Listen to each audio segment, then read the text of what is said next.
Hi, everyone. Welcome back to this conversation between Greg and Mary Daphne. Great to see you here today. So today we're talking about building good habits.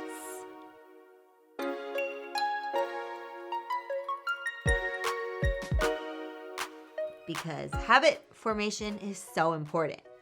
Yeah, habits are, I think, very tightly intertwined with language learning. Yes. Right? Because part of what helps us get to that next level of fluency in a language is consistency.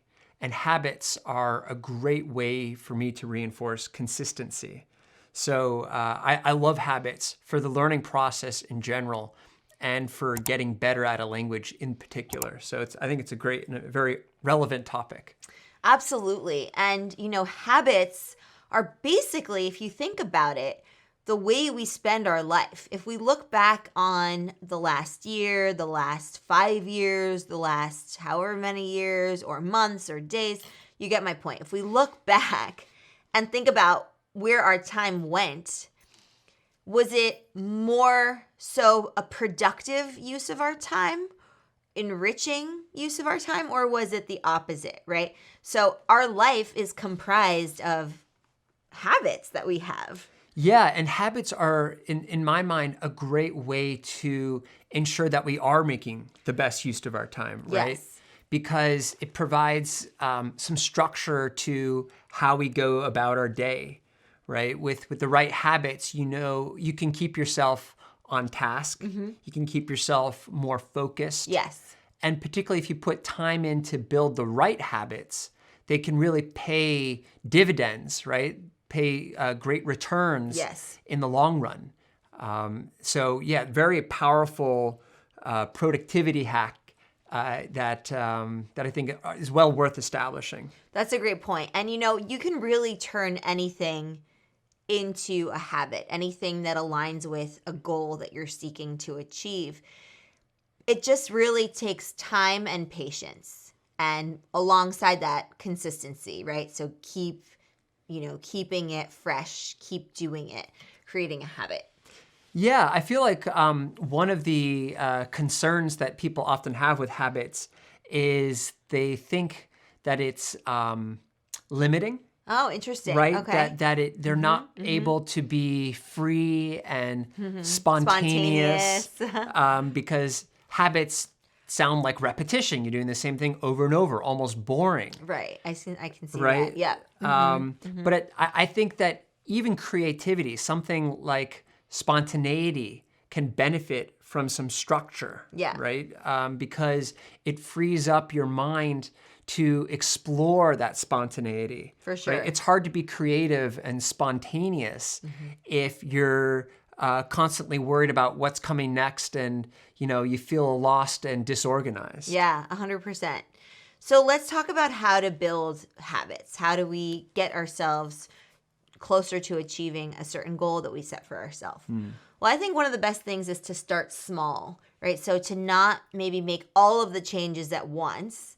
Start with something that you're already beginning to do on a semi-regular basis, and then keep up the momentum with that.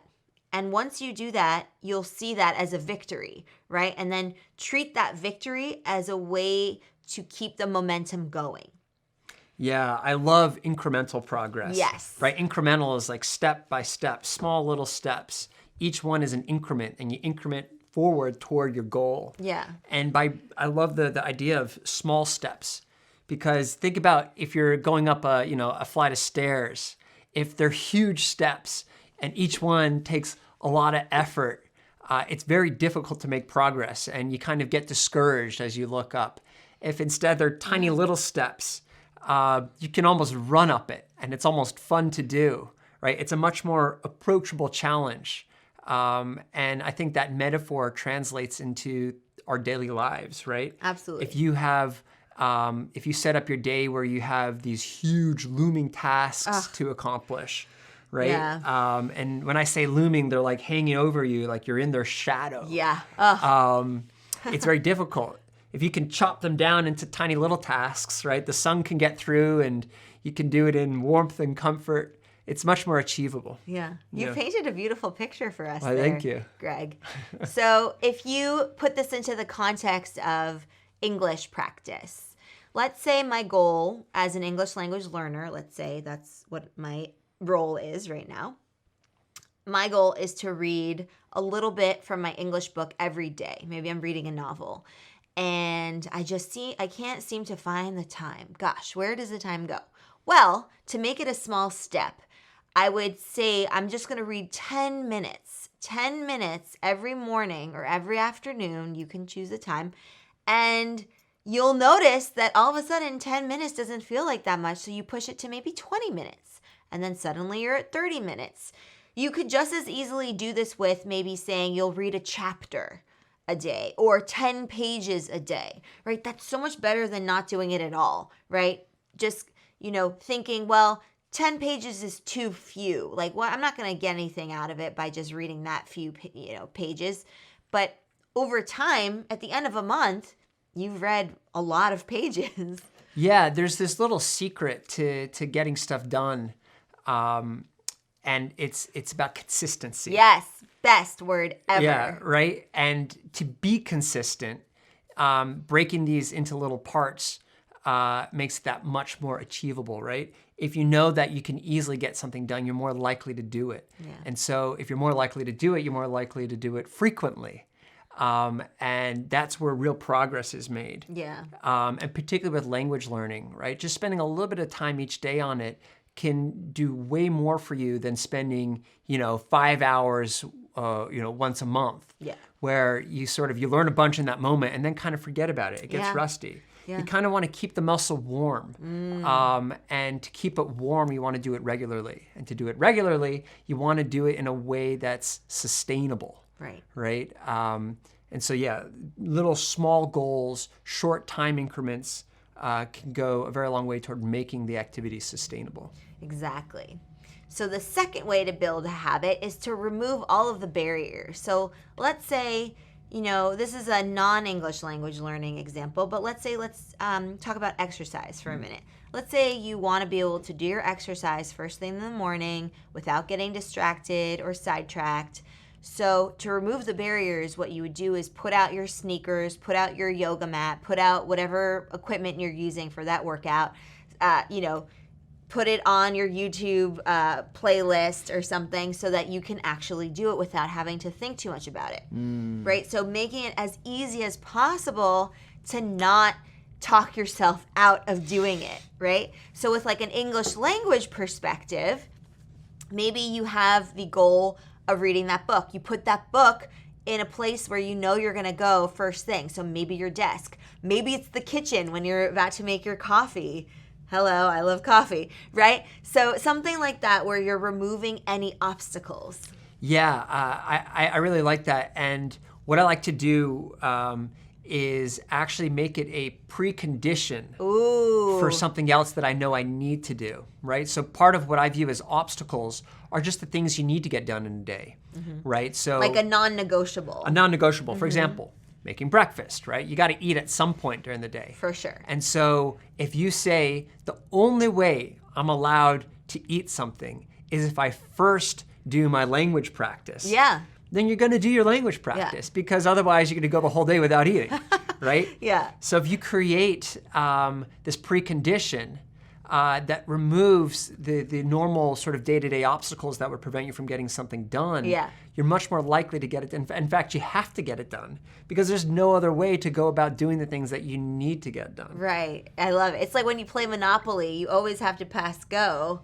Right, even though that's a nice thing because you collect 200 on go. Exactly. Right, well, anyway, you get my point. It's like you have to go through those motions in order to get to the next step of the day, for example.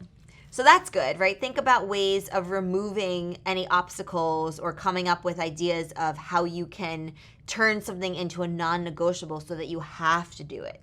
The other thing is to pencil it in. So I love this expression, penciling it in, even though many people now have more digital planners than the, graphite pencil. Yes, the analog ones. But the idea behind penciling it in is that you schedule it. You make time for this thing to take place, to happen.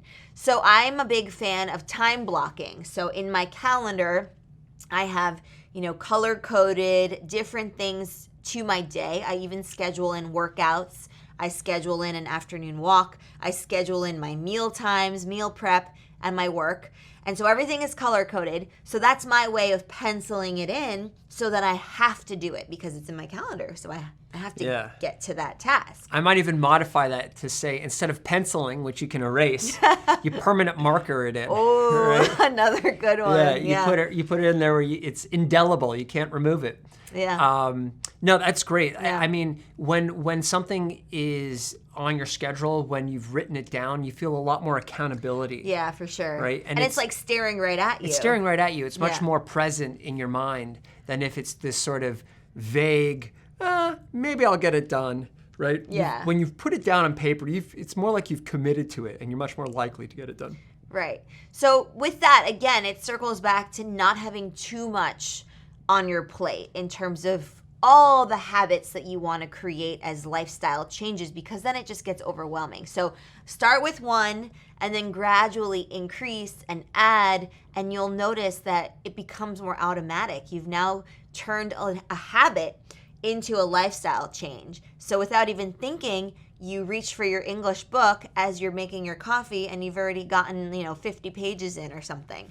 Yeah, the concept of automation is I think central to this, right? Yeah. Once it becomes second nature, that's when you really start to see the returns, because you stop needing to even think about it. It just sort of happens.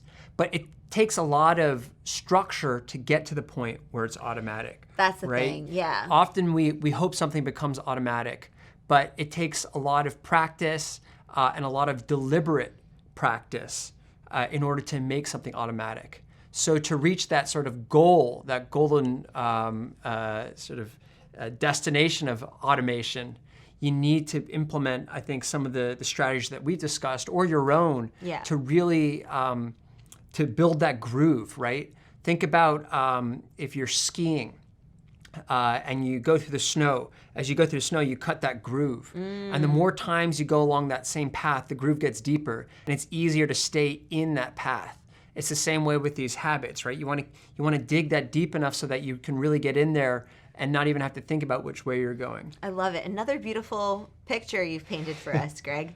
So along that note, and we're going to wrap up with this, think of it also in terms of what they call the 2190 rule. So it takes roughly 21 days or 3 weeks to make something into a habit.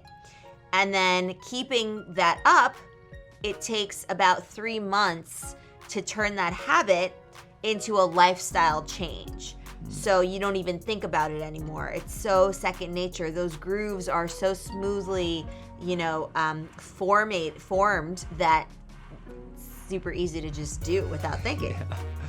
Right? I like that. Yeah. So that's the 30-90 rule. 2190 rule. 2190 rule. So just think of it like 21 days, so about a week, 3 weeks. 3 weeks. Okay. And then about 3 months, so Got 90. it. Yeah. I'm gonna go with 3 and 3. That's good. 3 weeks and 3 months. That's good. I like that Yeah. too. Yeah, if it's easier to think of it that way. And why that's, not? with anything that we discuss here, Yeah. right? You should feel free to come up with your own device or system to reach whatever goal you want to take, right? It's about adapting these concepts and making them applicable to how you go about doing things. And that's central to building habits, is making them specific to your needs and achievable in your context. So that's your challenge. Excellent. I love it. So try those out and best of luck to you. We'll see you right here for another conversation. Bye for now.